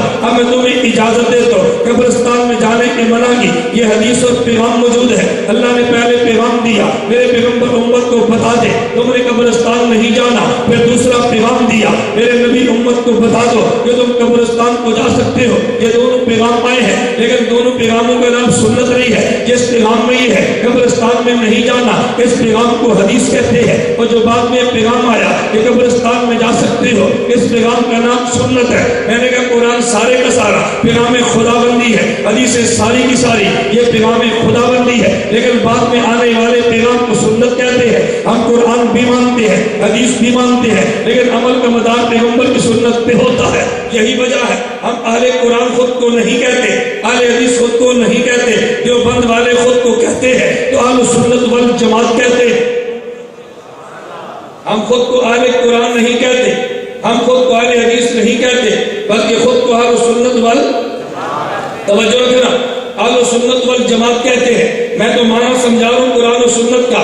میں نے اگلا جو عنوان چھیڑنا ہے اس کے لیے میں تمہید باندھ رہا ہوں. میں نے کہا دوسری بات یہ عرض کروں گا قرآن پہ عمل کیسے کرنا ہے, سنت پہ عمل کیسے کرنا ہے. میں نے کہا سارے کا سارا قرآن پیغام خدا بندی ہے, ساری حدیثیں پیغام خدا بندی ہے, لیکن آخر والے پیغام کو سنت کہتے ہیں. پورے قرآن کی تلاوت تو کرتے ہیں, عمل آخری آیات پہ کرتے ہیں, ساری حدیث کی تلاوت تو کرتے ہیں, ویسے اجر و ثواب سمجھ کے کرتے ہیں, لیکن اہل حدیث کو ہم سنت سمجھ کے عمل کرتے ہیں. قرآن پہ عمل کیسے کریں گے؟ اللہ کے پیغمبر کو, اللہ کے نبی کو, اللہ کے نبی کو اللہ کا نمائندہ کہتے ہیں اور پیغمبر کے صحابی کو نبی کا نمائندہ کہتے ہیں. میں یوں کہوں گا کہ نبی نمائندہ خدا ہے اور نبی کا صحابی یہ نمائندہ مصطفیٰ ہے. اگر تم نے قرآن کریم کو لینا ہے تو پھر نمائندہ خدا دے گا, اگر تم نے حدیث مبارک کو لینا ہے تو پھر نمائندہ مصطفیٰ دے گا. کلام خداوندی کا نام قرآن ہے اور کلام محمد کا نام حدیث مبارک ہے. اگر قرآن کریم کو لینا ہے تو خدا کا نمائندہ حضرت پیغمبر ہے, وہ تمہیں دے گا. اگر حدیث مبارک لینی ہے تو نبی کا نمائندہ یہ پیغمبر کا صحابی دے گا. میں یہ بات دعوے کے ساتھ کہوں گا الفاظ قرآن بھی اللہ کا نبی دیتا ہے, الفاظ قرآن کا معنی بھی اللہ کا نبی دیتا ہے, حدیث مبارک کے الفاظ بھی پیغمبر کا صحابی دیتا ہے, حدیث مبارک کا معنی بھی پیغمبر کا صحابی دیتا ہے. اگر قرآن کے لفظ اور معنی لینا ہے تو تجھے در پیغمبر پہ جانا پڑے گا, اگر حدیث کے الفاظ اور معنی لینا ہے تو پھر در صحابی پہ جانا پڑے گا. میں یوں کہوں گا کہ جب یہ قرآن کریم لوح محفوظ میں تھا مجھے اور تجھے معلوم نہیں تھا, لوح محفوظ سے اسمان دنیا پہ آیا, مجھے تجھے تب بھی معلوم نہیں تھا, اسمان دنیا سے میرے نبی کے قلب مبارک پہ اترا ہے, ہمیں تب بھی پتہ نہیں چلا, لیکن جب پیغمبر کی زبان بولی ہے ہمیں پتہ چلا قرآن آیا ہے. میں بالکل یوں کہوں گا کہ جب نبی بولتا ہے امت اس کو قرآن کہتی ہے, اور جب صحابی قال رسول کہتا ہے امت اسے حدیث کہتی ہے. نبی قال اللہ کہے تو قرآن بنتا ہے, صحابی قال رسول اللہ کہے تو پھر پیغمبر کی حدیث بنتی ہے. صحابی کی زبان پہ اعتماد کرنا پڑے گا, اس کے بغیر حدیث نہیں ملتی. زبان پیغمبر پر اعتماد کرنا پڑے گا, اس کے بغیر قرآن نہیں ملتا. نبی کو نمائندہ خدا کہتے ہیں, صحابی کو نمائندہ مصطفیٰ کہتے ہیں. میرے دوستوں میں ایک بات کہنا چاہتا ہوں, آج تم نے دنیا میں دیکھا ہوگا ایک معاملہ لاہور میں رہنے والے غلام احمد پرویز نے اٹھایا ہے. اس کا جرم یہ تھا, اس نے جرم یہ کیا, اس نے کہا قرآن مدینے والے سنوں گا لیکن ترجمہ چونکہ میں جانتا ہوں میں ترجمہ لاہور سے لے لوں گا, مطلب لاہور سے لوں گا. جو بندوانوں نے کہا اللہ کا قرآن کا لفظ بھی نبی دے گا تو قرآن کا معنی بھی نبی دے گا. غلام احمد پرویز والے نے کہا, اس پرویزی نے کہا, اس نے کہا نہیں میں لفظ کو مدینے والے سے لوں گا اور مطلب خود بیان کر دوں گا. قادیان کے ملتا غلام احمد قادیانی نے کہا میں آج کل نبی سے لوں گا لیکن مطلب خود بیان کروں گا. جو بندوانوں نے کہا لفظ بھی اللہ کا نبی دے گا, الفاظ قرآن کا معنی بھی نبی دے گا. آج ذاکر نائک کو تو دیکھ لے, آج یہی بات ذاکر نائک بھی کہتا ہے, وہ کہتے ہیں الفاظ قرآن تو میں نبی سے لوں گا اور معنی خود کروں گا. جو بند والے کہتے ہیں کہ نہیں الفاظ قرآن بھی نبی دیں گے, قرآن کا معنی بھی نبی دے گا. اگر الفاظ قرآن نبی سے لے گے معنی خود لو گے تو کوئی پرویزی بنے گا, کوئی قادیانی بنے گا, کوئی ذاکر نائک کا متبع بنے گا. میں سمجھتا ہوں بہت سارے بات کو ترجمہ ہوگا کہ مولانا نے کون سی ذاکر نائک کی رائٹ چھیڑ دی ہے, وہ تو بہت بڑا سکالر ہے, وہ تو بہت بڑا عالم ہے. ابھی پرسوں کی 3 دن قبل کی بات ہے, میں شارجہ میں ایک بندے سے ہماری گفتگو چل رہی تھی اور گفتگو ذاکر نائک میں چل پڑی. مسئلہ حضرت امیر معاویہ علی المرتضیٰ رضی اللہ عنہ کا تھا. وہ بندہ مجھے دلیل کے طور پہ کہنے لگا اس مسئلے کے ذاکر نائک نے یوں کہا. میں نے کہا ذاکر نائک کی کیا حیثیت ہے؟ مجھے کہتے ہیں وہ تو بہت بڑا عالم ہے. میں نے کہا بڑا تو بات نہیں ہوگا, پہلے اس پہ بات کرنے وہ عالم بھی ہے یا نہیں, پہلے عالم ہوگا تو پھر بڑا عالم مانیں گے. مجھے کہتا ہے وہ عالم نہیں ہے. میں نے کہا تو نے کبھی ذاکر نائک کو سنا ہے؟ کہتے ہیں میں تو اس کا فین ہوں, میں نے تو بہت سنا ہے. میں نے کہا کبھی ذاکر نائک کو تو نے سنا کہ وہ دلیل کے تقریب کے دوران جب دلیل پیش کرتا ہو قرآن کی آیت کی تلاوت بھی کرتا ہو, کہتے ہیں آیت کی تلاوت تو وہ نہیں کرتا. میں نے کہا کیوں نہیں کرتا؟ کہتے ہیں قرآن کا حافظ نہیں ہوگا. میں نے کہا چلو یہ تو نے مان لیا قرآن کا حافظ نہیں ہوگا. میں نے کہا چلو کبھی تو نے قرآن تقریب دیکھا ہو, اس نے قرآن کو کھول کے اوپر سے آیات پڑھ کے سنا دی ہو. کہتے ہیں اوپر پڑھ کے بھی نہیں, اوپر دیکھ کر بھی نہیں پڑھتا. میں نے کہا کیوں نہیں پڑھتا؟ کہتے ہیں تجوید سے قرآن اس کو نہیں آتا ہوگا. تو میں نے کہا یہی بات تو میں روتا ہوں, جو تجوید سے قرآن پڑھ نہیں سکتا اس کو تو نے عالم کیسے مان لیا؟ ایک بندہ ناظر قرآن نہیں جانتا تو نے عالم مانا. کہتے وہ عالم نہیں ہے. میں نے کہا بڑا عالم تو بات کی بات ہے, وہ تو عالم نہیں ہے. کہتے اس کو قرآن نہیں آتا. میں نے کہا تو قرآن غلط ترجمہ کرتا ہے, غلط مطلب بیان کرتا ہے. کہتے کوئی ایک مثال دے دو. میں نے کہا مثالیں تو میں کئی دوں گا. مثالیں تو کی دوں گا لیکن وقت زیادہ لگے گا. میں ایک مثال دے دیتا ہوں. کہتا جی کون سی مثال؟ میں نے کہا ذاکر نائک کی کتاب مارکیٹ میں موجود ہے, آپ جا کر دیکھ لیں. اسلام میں حقوق نسواں یہ نام کتاب موجود ہے. ذاکر نائک سے ایک بندہ مسئلہ پوچھتا ہے, ذاکر نائک جواب دیتا ہے. مسئلہ پوچھنے والی خاتون ہے, ذاکر نائک سے پوچھا اگر ایک بندہ فوت ہو جائے, وہ جنت میں جائے, اس مرد کو کیا ملے گا؟ ذاکر نائک صاحب کہنے لگے اس کو جنت کی بنی عورت ملے گی, اس کو حور کہتے ہیں. اس لڑکی نے پھر پوچھا کہ جو عورت جنت میں جائے گی اس عورت کو کیا ملے گا؟ ذاکر نائک صاحب کہنے لگے اس کو جنت کا بنا مرد ملے گا, اس مرد کو بھی حور کہتے ہیں. کتاب مارکیٹ میں موجود ہے, چھپی موجود ہے, آپ جا کر دیکھ لینا, ملے تو مجھے کہو. کتاب موجود ہے. ذاکر نائک سے پوچھا دلیل کیا ہے؟ توجہ رکھنا. اب دلیل سنیں گے تو تمہیں اس کی عقل پہ ماتم کرنے کو دل کرے گا. ذاکر نائک سے پوچھا دلیل کیا ہے؟ کہتے ہیں قرآن کریم میں ہے زوجناہم بحور عین, زوجناہم بحور عین. یہ حور عام ہے, مؤنث مذکر سب کو شامل ہے. میں نے کہا حور تو عام ہوگی لیکن پیچھے جس ہم سے نکاح ہے وہ ہم تو عام نہیں ہے. نہیں سمجھے؟ زوجناہم بحور عین. میں نے کہا ہم تو مذکر کو کہتے ہیں, تو مذکر سے نکاح جس حور کا ہوگا وہ عام کیسے ہوگی؟ وہ تو عورت ہی ہوگی نا. میں نے اگلی بار جب تو لطیفے کے شارجہ میں کی وہ میں تمہارے سامنے کہہ نہیں سکتا کیونکہ وہ وہ ہماری چونکہ نجی گفتگو تھی, بند کمرے کی گفتگو تھی, منکر حدیث سے ہمارا پہلا پڑا تھا. اس کو میں نے لطیفے کے ساتھ بات سمجھانی تھی. میں نے اس کو یورپ کے زبان میں بات سمجھائی, خیر اس کو بات سمجھ آئی. میں ہی بتا نہیں رہا تھا زوجناہم بحور عین. اللہ فرماتے ہیں میں جنتی مردوں کا نکاح کروا دوں گا حور سے. تو مرد کا جس سے نکاح ہوگا وہ عورت ہوگی یا مرد ہوگا؟ تو حور عام کیسے ہوئی؟ پھر گرامر بیان کرنے لگا, کہتے حور احور کی جمع ہے. میں نے کہا یار یہ تو ہمارے مدرسوں میں درجہ اولا کا طالب علم بھی جانتا ہے کہ فول افل کی جمع نہیں ہوتی, فول فولا کی جمع ہوتی ہے. میں نے کہا یہ میں تجھے کیا سمجھاؤں گا, اس نے کتنی بڑی غلطی کی ہے. مجھے کہتے ہیں کوئی اور مثال دے. میں نے کہا ذاکر نائک سے کسی بندے نے پوچھا مینڈک کھانا جائز ہے, کچھوا کھانا جائز ہے؟ ذاکر نائک نے کہا جائز ہے. پوچھا دلیل کیا ہے؟ اس نے کہا قرآن کریم میں لحمت طریہ, گوشت فریش ہونا چاہیے, کھا وہ مچھلی کا کھا وہ مینڈک کا. ذاکر نائک کے ماننے والوں سے میں کہوں گا کبھی کبھی مینڈک روسٹ کر کے کھا لیا کرے. لوگ پوچھے کیوں؟ تو جی بہت بڑے عالم نے کہا. اب آپ کہنے میں تو پوری اس کی گفتگو ہی نہیں ہے نا. آپ حضرات قابل دیان کے بولتے دیکھا اور آپ نے مان لیا بہت بڑا آدمی ہے. میں نے ایک ساتھی سے کہا کہ قابل دیان میں جو اس نے غلطیاں کی ہیں وہ بھی آپ کے علم میں نہیں ہے. آپ کو کیا مطلب؟ اب ذاکر نائک گفتگو کر رہا تھا, قرآن کریم یہ آسمانی کی طرح حضور پاک صلی اللہ علیہ وسلم کی صداقت پہ گفتگو کر رہا, اور گفتگو کرتے ہوئے ذاکر نائک نے کہا, کہتے ہیں اللہ کے نبی کی صداقت کی دلیل ساری آسمانی کتابوں میں موجود ہے, جیسے تورات, جیسے انجیل, جیسے زبور, جیسے گرنتھ, جیسے وید آسمانی کتابوں میں موجود ہے. میں نے کہا تورات و انجیل زبور آسمانی کتابیں, یہ تو ہم نے پڑھا تھا. یہ گرنتھ اور وید آسمانی کتابیں یہ کبھی ہم نے نہیں پڑھا, یہ جناب نے دی ہے ہندوستان میں رہنے کے لیے. گفتگو حضور پاک کی صداقت پہ ہو رہی ہے اور ساتھ گرنتھ کو بھی آسمانی کتاب قرار دے رہا ہے. اس کا مطلب یہ مسلمان بھی خوش ہو جائے, ہندو بھی خوش ہو جائے, دونوں خوش ہیں. لوگ کہتے ہیں سارا مجمع سنتا ہے. میں نے جب سب کو خوش کریں گے تو سارے سنیں گے. نہیں سمجھے؟ میں آج مجھے مولانا فروخ صاحب فرما رہے تھے ہمارے ساتھی کو بڑی خواہش ہے کہ ذاکر نائک پہ کوئی بات کریں. میں نے کہا مجمع لائیں, آپ آئندہ جلسہ رکھیں, اس کا عنوان رکھیے ذاکر نائک کی حقیقت. میں بیان کرتا ہوں, ہمیں بھی 10 چینل دیں, 10 کیمرے دیں, میں گفتگو کروں. میں نے کہا ایسا آپ سے نہیں ہوگا, میں اپنی گفتگو ریکارڈنگ کرانے کے لیے بھی کیمرہ لاہور سے ساتھ لایا. مجھے پتا تھا اگر وہاں سے نہ لایا تو یہ گفتگو یہاں کسی نے ریکارڈ نہیں کرنی. اس گفتگو نے سائیوال کے جناحال سے باہر نہیں جانا.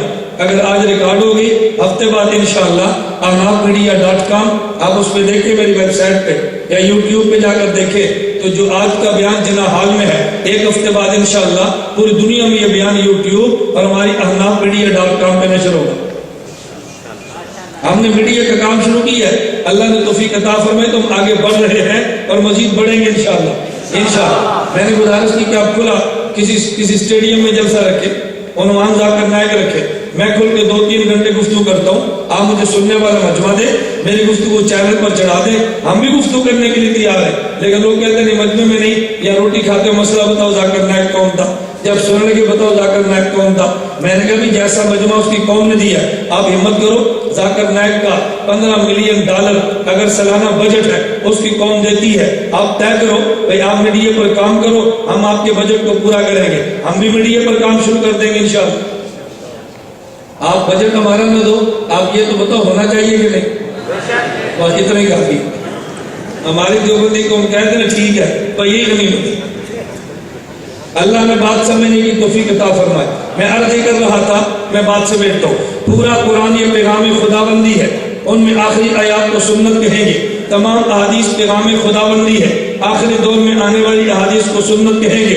قرآن پہ عمل کیسے کرنا ہے، نبی نمائندہ خدا ہے، صحابی نمائندہ مصطفیٰ ہے، قرآن کے لفظ بھی نبی دیں گے، معنی بھی نبی دیں گے، حدیث کے لفظ صحابی دے گا اور معنی بھی بولیے نا، مانا بھی صحابی دے گا۔ اب توجہ رکھنا، میں نے چونکہ اس پہ بات کرنی ہے، قرآن و سنت پہ عمل کیسے کریں گے۔ ایک شخص مجھے کہتا ہے کہ مولانا یہ بتائے اہل حدیث قرآن و سنت میں کیا اختلاف ہے۔ میں نے کہا ہم سے نہ پوچھو، پہلے ان سے پوچھو، کیا یہ ان سے پوچھ کر آیا۔ میں نے کہا وہ کیا کہتے ہیں، کہتے ہیں اہل حدیث مولوی کہتا ہے ادھر آؤ گے امام نبی ملے گا، ادھر جاؤ گے تو امام ملے گا، ادھر آؤ گے حدیث ملے گی، ادھر جاؤ گے فقہ ملے گی۔ میں نے کہا بالکل جھوٹ بولتا ہے۔ کہتے ہیں آپ کیا کہتے ہیں، میں نے کہا میں کہتا ہوں ادھر بھی نبی ہے، ادھر بھی نبی ہے، ادھر بھی حدیث، ادھر بھی حدیث۔ کہتا ہے پھر اختلاف کیا ہے۔ میں نے کہا ہم دیانت سے بات کریں گے، ہم بدجانتی کی بات نہیں کریں گے۔ کہتے ہیں کیا مطلب۔ میں نے کہا اصل فرق یہ ہے کہ غیر مقلد اہل حدیث بھی کہتا ہے اللہ کے نبی کی حدیث صحابی دے گا، ہم بھی کہتے ہیں نبی کی حدیث صحابی دے گا، یہاں تک دونوں کا اتفاق ہے۔ اگلا مسئلہ یہ ہے، دیوبند والے کہتے ہیں کہ نبی کی حدیث اگر صحابی دے گا، حدیث کا معنی بھی صحابی دے گا۔ غیر مقلد کہتا ہے حدیث کا لفظ تو صحابی دے گا لیکن حدیث کا معنی وہابی دے گا۔ میں نے کہا حدیث کا لفظ صحابی سے لے کے معنی صحابی سے لو تو مسلک اہل سنت والجماعت احناف دیوبند بنتا ہے، اور لفظ صحابی سے لے کے معنی وہابی سے لو تو مسلک اہل حدیث بنتا ہے۔ میں نے کہا فرق صرف یہ ہے، کہتے ہیں کوئی مثال دو۔ میں نے کہا توجہ رکھو، ایک بندہ کہنے لگا امام کے پیچھے سورۃ الفاتحہ پڑھتے ہو۔ میں نے کہا الحمدللہ فاتحہ امام کے پیچھے نہیں پڑھتے۔ کہتا جی دلیل۔ میں نے کہا تو پڑھتا ہے تو دلیل دے نا، جو نہیں پڑھتا وہ دلیل کیوں دے، جو پڑھتا ہے دلیل وہ دے۔ مجھے اس پہ ایک واقعہ یاد آیا، میں احباب سے کہتا ہوں اور تحدیث پہ نعمت کے طور پہ کہتا ہوں، آپ میری سیڈیز کو سنیں، آپ میری کیسٹوں کو سنیں اور آپ دیکھنا آپ کے اندر قوت استدلال کی طاقت کیسے پیدا ہوتی ہے۔ آپ کے ساتھ اکھاڑا ہے، وہاں کے بالکل ایک بزرگ ہے جو اردو بولتے بھی نہیں ہے، اردو لکھتے بھی نہیں ہے۔ میں ملنے کے لیے گیا، پہلے جماعت الدعویٰ کے بہت بڑے معاون تھے، بحمداللہ تعاون کو خیر آباد کہہ دیا۔ مجھے وہ کہنے لگے مولانا گمن میرے پاس ان کا مجاہد آیا، میں نے کہا تمہیں چندہ نہیں دوں گا۔ اس نے کہا مجھے لگتا ہے کہ تو نے مولانا گمن کے بیانات سنے ہوں گے۔ اس نے کہا بیانات کے سنے، میں نے اپنے گھر بلا کے دعوت کی ہے۔ اس نے کہا چلو چندہ چھوڑو، چاچا میں تم سے سوال کرتا ہوں۔ چاچا نے پوچھا کیا سوال ہے؟ اس نے کہا تم یہ بتاؤ تم رفع دین کیوں نہیں کرتے؟ وہ چاچا کہنے لگا پتر میں نہیں کرتا، تو کرنا ہے، جو نہ کرے دلیل وہ نہیں دیتا، جو کرے دلیل وہ دیتا ہے۔ تو دے دلیل کیا ہے؟ ان پڑھ چاچا کہ دلیل کیا ہے؟ وہ لشکر طیبہ کو مجاہد کرنے لگا 70 صحابہ سے رفع الیدین کرنا ثابت ہے، ہم اس لیے کرتے ہیں۔ اس بابا جی نے پوچھا پتر 10 صحابہ کی تعداد کتنی ہے؟ انہوں نے کہا 24,000۔ انہوں نے کہا 70 تیرے بنے تو باقی میرے بنے، 70 تیرے بنے تو باقی میرے بنے۔ تعداد کتنی ہے؟ 1,24,000۔ انہوں نے کہا 70 تیری طرف باقی میری طرف، تو 70 کو لے لے باقی میں لے دو۔ اس کا لشکر طیبہ کے مجاہد کے پاس کوئی جواب نہیں تھا، تو جتنی پٹی پڑھائی تھی وہ تو ختم ہو گئی نا، اگلا اس پہ جو اعتراض اس کو پڑھا ہی نہیں تھا، اب اس نے جواب کیا دینا تھا۔ میں نے کہا تو مجھے کہنے لگا اور یہ امام کے پیچھے فاتحہ، میں نے کہا الحمدللہ نہیں پڑھتے۔ کہتے دلیل کیا ہے؟ میں نے کہا تو دلیل دے جو پڑھتا ہے۔ کہتے میرے پاس تو بخاری شریف کی روایت ہے، یہ بخاری سے بات کرے گا، لیکن جب تم بخاری کا نام لوگے میں خدا کی قسم اٹھا کر کہتا ہوں یہ یوں دوڑے گا جیسے شیطان اذان کی آواز سن کے دوڑتا ہے۔ تمہیں نہ یقین ہے، تمہیں کوئی غیر مقلد ملے تو اسے پوچھو کہ 3 طلاق ایک ہوتی ہے، کھول بخاری۔ وہ بخاری کبھی کھولنے کے لیے تیار نہیں ہوگا، آزما کے دیکھ لو۔ وہ مسابہ ایک ہاتھ سے تو کرتا ہے، کھول بخاری۔ کبھی کھولنے کے لیے وہ تیار نہیں ہوگا. اجتہاد کو تو نہیں مانتا, کھول بخاری, وہ کبھی کھولنے کے لیے تیار نہیں ہوگا. تم رکوع سے رکوع کے بعد دعائے قنوت پڑھتے ہو, دکھا بخاری میں, وہ کبھی کھولنے کے لیے تیار نہیں ہوگا. اسے کہنا آپ کچھ سوالات نوٹ کر لیں, وہ کبھی بخاری کا نام بھی نہیں لے گا. جو پہلا کلمہ پڑھتا ہے دکھا مجھے بخاری میں, کبھی نام نہیں لے گا. ہاتھ سینے پر باندھتا ہے, مجھے بخاری مسلم ترمذی صحیح ستہ میں سے کوئی کتاب دکھا دے, وہ کبھی تیرے سامنے آنے کے لیے تیار نہیں ہوگا. اس نے جو سوال کیے وہ تجھ پہ تو کر دیے, جو سوال تجھے کرنے چاہیے وہ تیرے علم میں نہیں تھے. میں اپنی سنی قوم سے کہتا ہوں ایک کتاب میری اپنے پاس رکھ لو, پھر کیا حدیث پاک و ہند کا تحقیقی جائے گا, پھر سوال وہ نہیں کرے گا. میرے اللہ نے چاہا اس پہ سوال تو کرے گا. کہتے جی فاتحہ پڑھتے ہو, میں نے کہا نہیں پڑھتے. کہتے حدیث پیش کرو, میں نے کہا دلیل تجھے دینی چاہیے. کہتے میری دلیل تو یہ ہے, صحیح بخاری میں روایت ہے, نبی پاک صلی اللہ علیہ وسلم نے فرمایا, نبی پاک صلی اللہ علیہ وسلم نے فرمایا لا صلاۃ لمن لم یقرأ بفاتحۃ الکتاب, یہ جو بندہ فاتحہ نہیں پڑھتا اس کی نماز ہی نہیں ہوتی. میں نے کہا یہ حدیث اللہ کے نبی سے تو نے سنی ہے؟ کہتا جی میں نے تو نہیں سنی. میں نے کہا جس نے سنی اسے کیا کہتے ہیں؟ کہتا اسے پیغمبر کا صحابی کہتے ہیں. تو میں نے کہا جب صحابی سے تو نے لفظ لی ہے تو صحابی سے معنی بھی لے لے. تو نے کہا جی جو بھی نہ پڑھے, خواہ وہ امام مقتدی یا اکیلا کیوں نہ ہو. میں نے کہا میرے پاس ترمذی موجود ہے, امام بخاری استاد ہے, ترمذی شاگرد ہے, اللہ کے نبی استاد ہے, جابر بن عبداللہ رضی اللہ عنہ پیغمبر کے صحابی شاگرد ہے. جابر بن عبداللہ رضی اللہ عنہ فرماتے ہیں میرے پیغمبر کا یہ جو ارشاد ہے لا صلاۃ لمن لم یقرأ بفاتحۃ الکتاب, جو بندہ فاتحہ نہیں پڑھے گا اس کی نماز نہیں ہوتی. ان ھذا اذا کان وحدہ, ان ھذا اذا کان, بولو ان ھذا اذا کان. جب آپ کہتے ہیں اللہ وحدہ لا شریک ہے, کیا معنی مقتدی ہے یا اکیلا ہے؟ بولو نا. تو وحدہ کا معنی کیا ہے؟ اکیلا. میں کہتا ہوں لا صلاۃ لمن لم یقرأ بفاتحۃ الکتاب, اگر اس کا معنی وہابی سے لو تو مسلک اہل حدیث بنتا ہے, اس کا معنی صحابی سے لو تو مسلک دیوبند بنتا ہے. کہتا تم داڑھی کتنی رکھتے ہو؟ میں نے کہا الحمدللہ ہم داڑھی ایک مٹھی برابر رکھتے ہیں. میں نے کہا تم داڑھی؟ کہتا ہے ہماری داڑھی تو بہت بڑی ہے. میں نے کہا تمہاری دلیل؟ کہتا ہے ہمارے پاس تو بخاری ہے. میں نے کہا پڑھو صحیح بخاری میں کون سی حدیث موجود ہے؟ مجھے وہ کہنے لگا حضرت عبداللہ بن عمر رضی اللہ عنہ فرماتے ہیں صحیح بخاری میں روایت موجود ہے, نبی پاک صلی اللہ علیہ وسلم نے فرمایا خالف المشرکین وغفر لهم وعفوا الشوارب, مشرکین کی مخالفت کرو, اپنی داڑھی کو بڑھاؤ اور مونچھیں کٹاؤ. میں نے کہا حدیث اللہ کے نبی سے تو نے سنی ہے؟ کہتا ہے میں نے تو نہیں سنی. میں نے کہا جس نے سنی سے کیا کہتے ہیں؟ کہتے ہیں اسے صحابی کہتے ہیں. میں نے کہا امام بخاری نے یہ حدیث کے الفاظ نقل کیے, اس کے متصل بعد حدیث کا ترجمہ اور مطلب بیان کیا. امام بخاری کہتے ہیں کہ جس عبداللہ بن عمر رضی اللہ عنہما نے یہ نبی کا ارشاد نقل کیا کہ مشرکین کی مخالفت کرو, داڑھی بڑھایا کرو, مونچھیں کٹایا کرو. فکان ابن عمر اذا حج ابی کمر قبض علی لحیتی فما فضل احد, عبداللہ بن عمر حج عمرے میں جاتے, جب ان کی داڑھی مٹھی سے جو بڑھ جاتی, اس داڑھی کو مٹھی جو بڑھ جاتی اس کو تراش دیتے. تو میں نے کہا اگر اس حدیث کا معنی تجھ سے لیں گے تو مسلک اہل حدیث بنے گا, اگر اس کا معنی صحابی سے لیں گے تو مسلک دیوبند. بات سمجھ آ گئی؟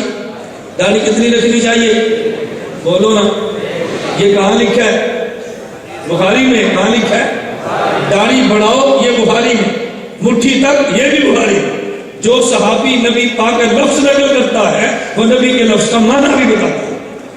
ہم کہتے ہیں لفظ بھی صحابی سے تو معنی بھی. اور اختلاف سمجھ آ گیا؟ میں بتا رہا تھا قرآن و سنت پہ عمل, قرآن و سنت پہ عمل کیسے کرنا ہے. یہ ایسے ظالم ہیں جب دلائل ساتھ چھوڑ جائیں گے پھر لطیفے شروع کریں گے, پھر بھنڈ باندھ کے مذاق بازی شروع کریں گے. میں لاہور گیا, مجھے کیسر دی, ایک غیر مقلد تھا, تقریر کر رہا تھا, توجہ رکھنا. مجھے ایک ساتھی کہتے استاد جی بڑی مشکل دلیل دی ہے, کوئی جواب دو. میں نے کہا کیا دلیل ہے؟ کہتا ہے غیر مقلد عالم کو مجھے کیسر سنائے. وہ کہہ رہا تھا کہ دیکھ, توجہ رکھو, وہ کہہ رہا تھا کہ دیکھو بھائی یہ سینہ پاک ہے اور ناف کے نیچے جگہ ناپاک ہے. توجہ, سینہ بولو, اور ناف کے نیچے جگہ. یہ کس نے کہا؟ غیر مقلد مولوی نے کہا جی سینہ پاک ہے اور ناف کے نیچے جگہ ناپاک ہے. پاک جگہ پہ ہاتھ رکھو, مسلک اہل حدیث بنتا ہے. ناپاک جگہ پہ ہاتھ رکھو, مسلک حناف بنتا ہے. اب بندہ بڑا پریشان, بڑی مضبوط دلیل ہے. میں نے کہا توجہ رکھنا. میں نے کہا وہ کہتے ہیں ہاتھ ناف کے نیچے باندھو, وہ کہتے ہیں ناف سینے پر ہاتھ باندھو. ہم نے کہا ہاتھ ناف کے نیچے باندھو. میں نے کہا مجھے بتا, وہ بھی ہاتھ نیچے بایاں رکھتے ہیں, ہم بھی نیچے ہاتھ بایاں رکھتے ہیں. دایاں دونوں کا اوپر ہے, ہمارا بھی دایاں اوپر, ان کا بھی دایاں. اگر سینے پر باندھو دایاں ہاتھ بائیں پر ہے, اگر ناف کے نیچے باندھو دایاں ہاتھ بائیں. بولو نا. تو جھگڑا دائیں میں ہے یا بائیں میں؟ بھائی دائیں ہاتھ تو دونوں کا بائیں پر ہے نا، تو جھگڑا کے بائیں ہاتھ کہاں رکھے؟ ہم نے کہا ناف کے نیچے رکھے، اس نے کہا سینے پر رکھے۔ میں نے کہا تمہارے مولوی نے کہا کہ سینہ پاک ہے اور زیر ناف جگہ ناپاک ہے، تو بایاں ہاتھ تو تھا ہی ناپاک جگہ کے لیے، تم نے سینے پہ رکھا کیوں؟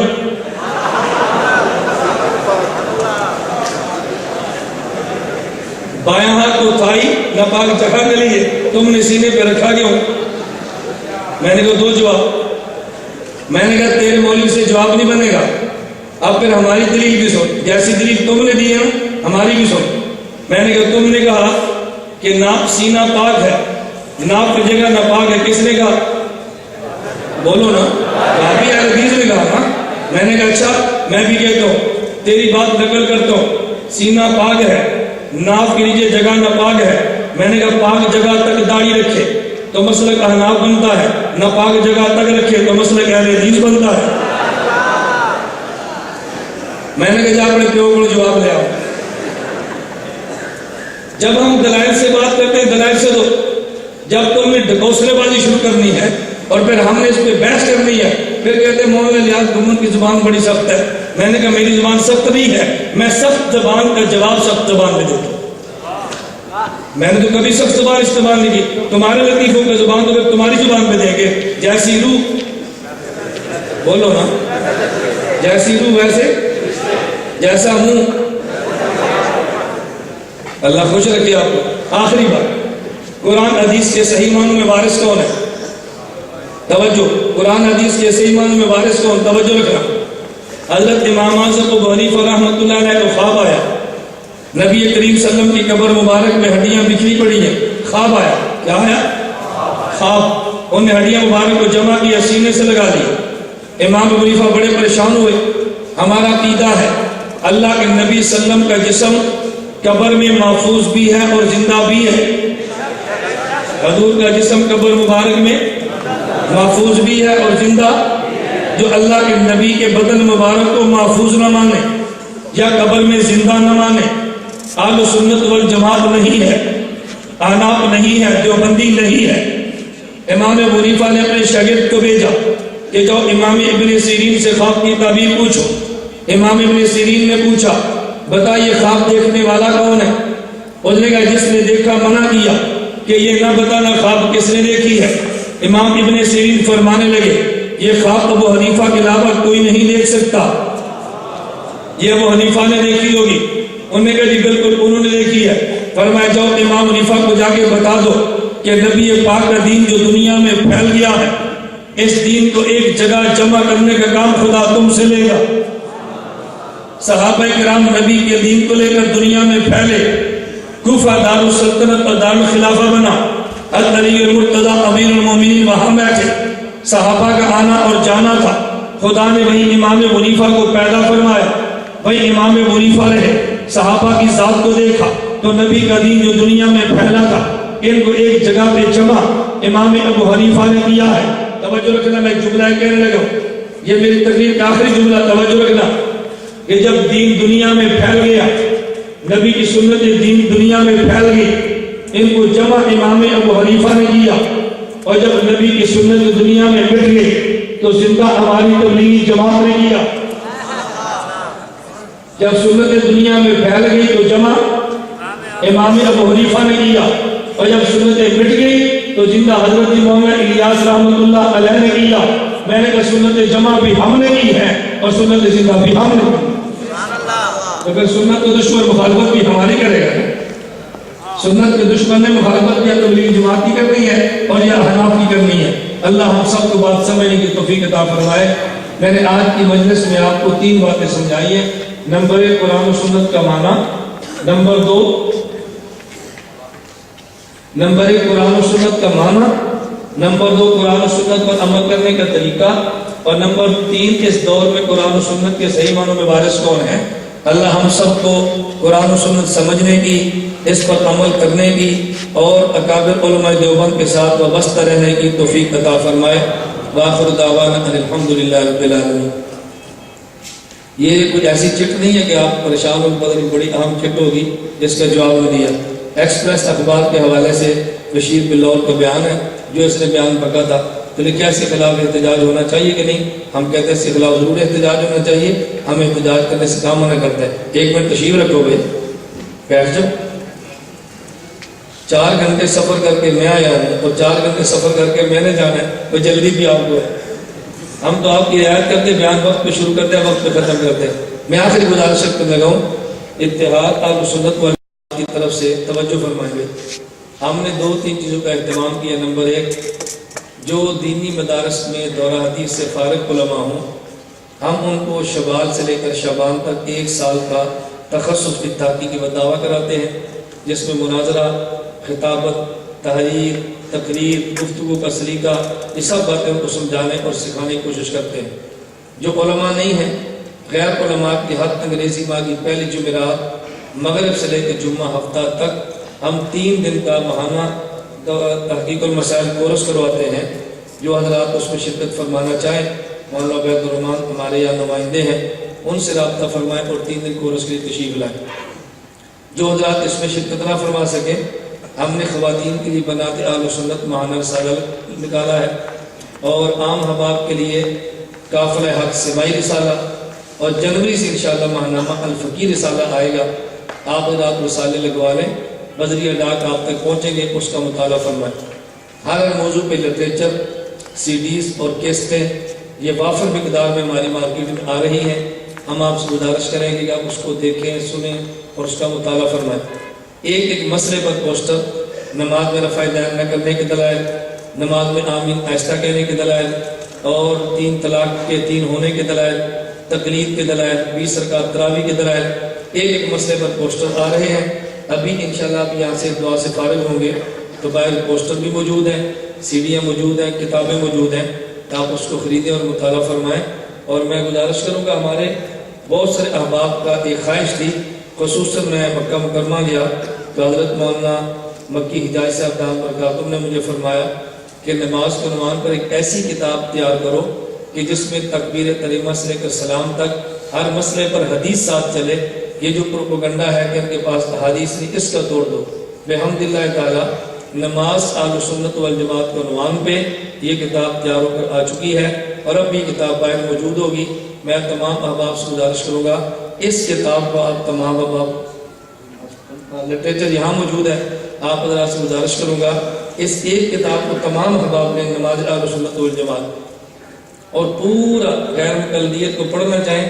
اہل حدیث کیا چیز ہے، ان کا مذہب کیا ہے، ان کی حقیقت کیا ہے، کب چلے تھے، اس کے لیے ہماری ایک کتاب فرقہ اہل حدیث پاک و ہند کا تحقیقی جائزہ، وہ کتاب یہاں پر موجود ہے۔ اس کے بعد فرقہ بریلویت پاک و ہند کا تحقیقی جائزہ، وہ بھی آ گئی ہے، اسٹیج پر موجود ہے۔ آئندہ فرقہ جماعت المسلمین پاک و ہند کا تحقیقی جائزہ آخری مراحل میں مولانا رضوان عزیز صاحب اس کو نظر ثانی فرما رہے ہیں، مکمل ہوگی تو وہ کتاب بھی آئے گی۔ اس کے بعد فرقہ مماتیت، مودودیت، ایک موضوع پہ کتابیں آپ کی خدمت میں آئیں گی۔ بس اب دعا کریں اللہ عافیت کے ساتھ زندگی عطا فرمائے۔ یہ لٹریچر موجود، آپ اس کو خریدیں، پڑھیں اور دوسرے احباب کو پڑھائیں۔ الیکٹرانک میڈیا کے ذریعے تبلیغ کرنا جائز ہے یا نہیں؟ اگر میں اس کو ناجائز کہتا تو اپنی CDیاں بنا کر مارکیٹ میں لگاتا۔ مجھ سے پوچھتے ہیں کہ ٹھیک ہے کہ نہیں۔ آج ایک بندہ مجھے فون کر کہہ رہا تھا یہ پولیو قطرے بچوں کو پلانا ٹھیک ہے کہ نہیں؟ میں نے کہا میں تو اپنے بچوں کو پلاتا ہوں۔ کہتا نہیں ٹھیک ہے کہ نہیں؟ میں نے کہا میں جو کہہ رہا ہوں میں تو پلاتا ہوں۔ ڈاکٹر طاہر قادری پر روشنی ڈالی ہے، واقعہ اندھیرے پر روشنی ڈالنی چاہیے۔ طاہر قادری پر مجھے روشنی ڈالنے کی ضرورت نہیں ہے، آپ YouTube پر جائیں تو بریلوی علماء نے بڑی تفصیل سے طاہر قادری پر روشنی ڈال دی۔ بریلوی علماء نے اس کو گمراہ بھی کہا ہے، کافر بھی کہا ہے، دجال بھی کہا ہے، یہ سب کچھ نیٹ پر موجود ہے۔ بجائے اس کے کہ میں کہوں، آپ ان علماء کی بات سنیں گے تو زیادہ بہتر ہے۔ کہتے ہیں غیر مقلد، کہتے ہیں بیتی ہم نہیں بلکہ آپ ہیں، آپ ختم بخاری کرا کر پابندی سے، ہم ختم بخاری کل کو تو کہ تم بخاری پابندی سے پڑھاتے ہو، لہذا بیتی بھی ہو، جب بخاری پڑھیں گے تو ختم بھی تو کریں گے نا۔ فرق اتنا ہے، ہم چاہتے ہیں جب بخاری یا شروع ہو اس میں بھی لوگ سبق میں شرکت کر لیں، اور جب بخاری ختم ہو لوگ اس میں شرکت کر لیں۔ اب عوام کو پہلے آخری سبق میں شریک کرتے ہیں، اگر سبق میں شرکت کے نام بدعت ہے تو پھر تو کل کہہ دو کہ جناح ہلکے سے حدیث میں آیا۔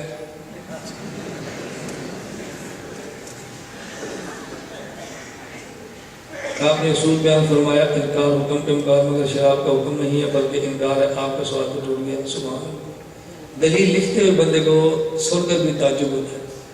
رسول اللہ نے فرمایا انکار حکم کے مقابلہ میں ہے۔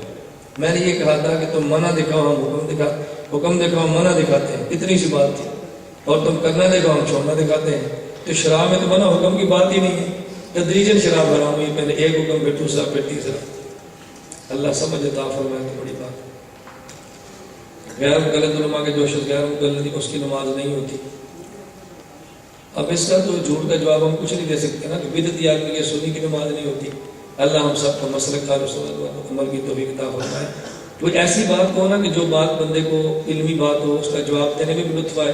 اور مجھے بھی ساز مسائل بار کسی آدمی نے کوئی علمی بات پوچھی ہے کہ اس کو جواب دینے میں تو مجھے دقت پیش آئی ہے، تھوڑا سا ہمارا زور بھی لگواؤ تو۔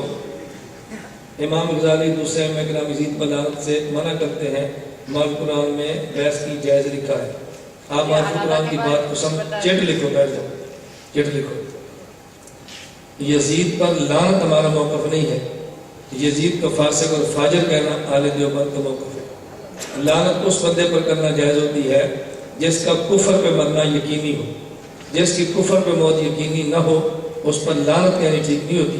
ہم یزید کو کافر نہیں کہتے، فاسق کہتے ہیں، اس کا معاملہ اللہ کے حوالے کرتے ہیں، لیکن حسین رضی اللہ عنہ برحق اور اس کو باطل مانتے ہیں۔